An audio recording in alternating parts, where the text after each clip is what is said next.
Mapapaano na naman ako sa'yo. Mapapaamin na naman na nahilab na naman ako sa'yo.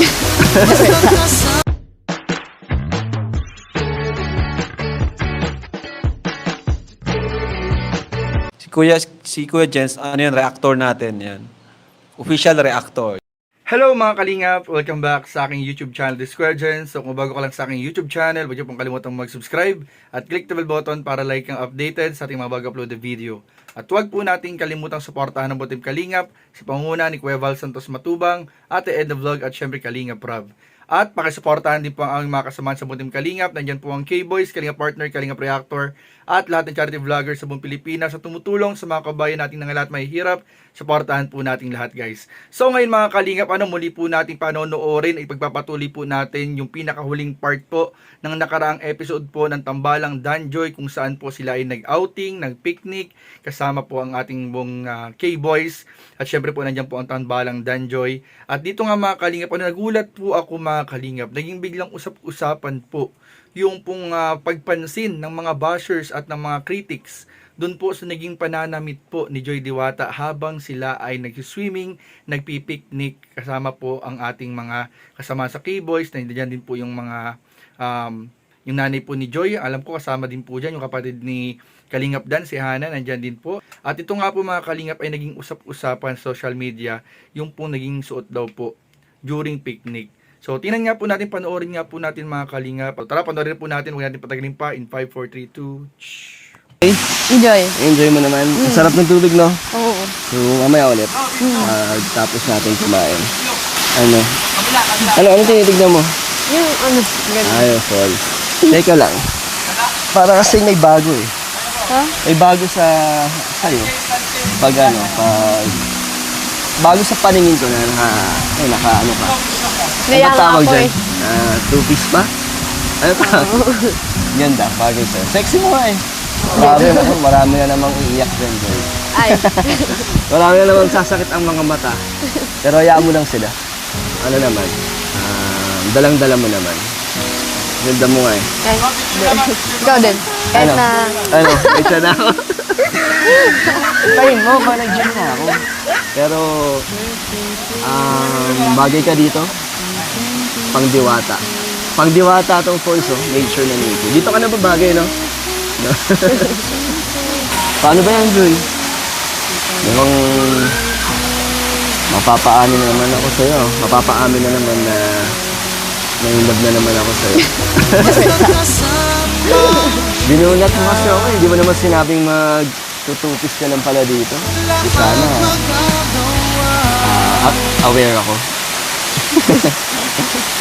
One piece lang naman. Partida, no? One piece Oo, pa lang. one piece pa lang. Paano pa kung sa Boracay na lang? Sa Boracay na Sa lang. Boracay na lang. Okay din to kasi ano eh. Kasi, Relax? na-relax ako. Relax ka?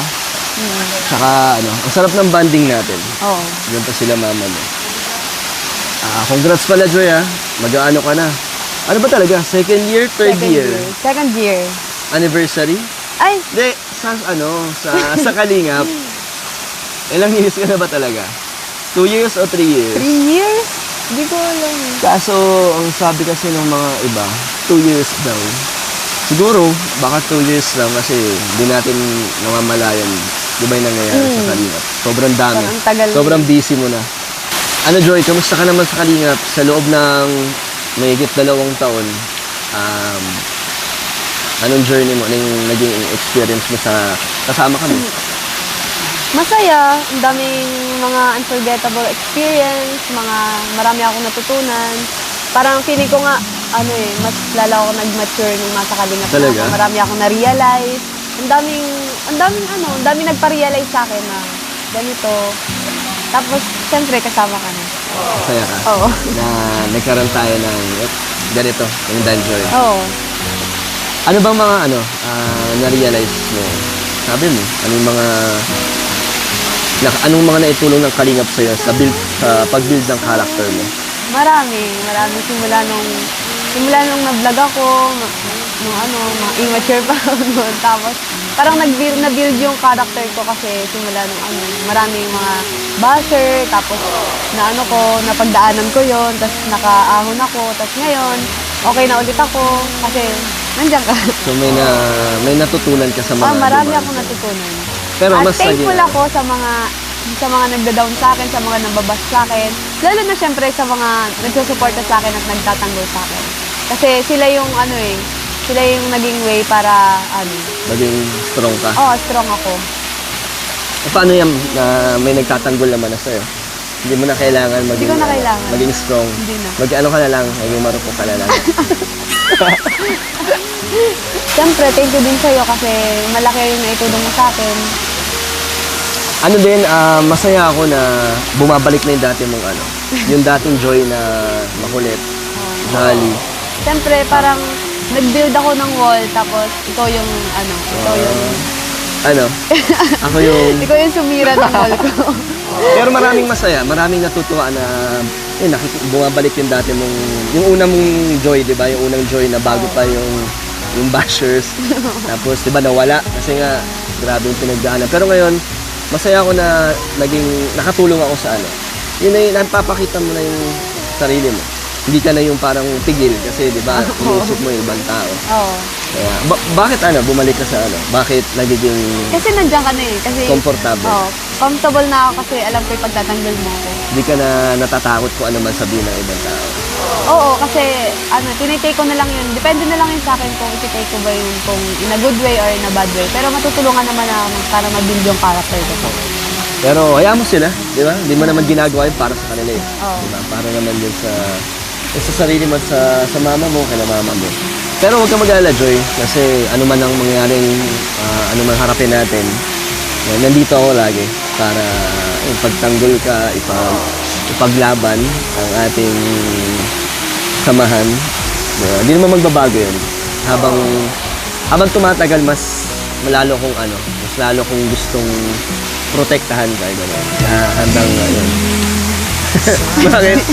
Wala lang, thank you kasi nandiyan ka palagi para sa akin. Ramdam mo naman yan. Oo, syempre. Kaya nga gusto kong ibalik yung sarili ko. Parang nabibilig ko na ulit yung sarili ko kasi nandiyan ka. Pero syempre, ngayon, mas matured na, di ba? In a mature way. Oo, kasi 20 na ako eh. Pero ano pa rin naman. Nasa stage ka pa rin na pwedeng mag-explore, di ba? I-enjoy yung buhay mo. Ano nga, may request ako. Kasi di ba lagi naman akong nandito para sa'yo. Eh, lang ako, request lang. Kasi parang maganda yung moment natin ngayon. Kiss mo na lang ako. May singit mo pa yun ah. Baka makalusok. Ano kasi di ba, umami naman na tayo kay mama mo, sa mga viewers. Parang wala na rin naman na tayong tinatago. Pero wala ba tayo first kiss? Di ba? Meron na kaya sa noo? Iba yun, truth or dare yun eh. Iba syempre yung sa ganitong yung ganitong sitwasyon, nag-iusap tayo ng seryoso, di ba? Edi, ito na yung first kiss natin.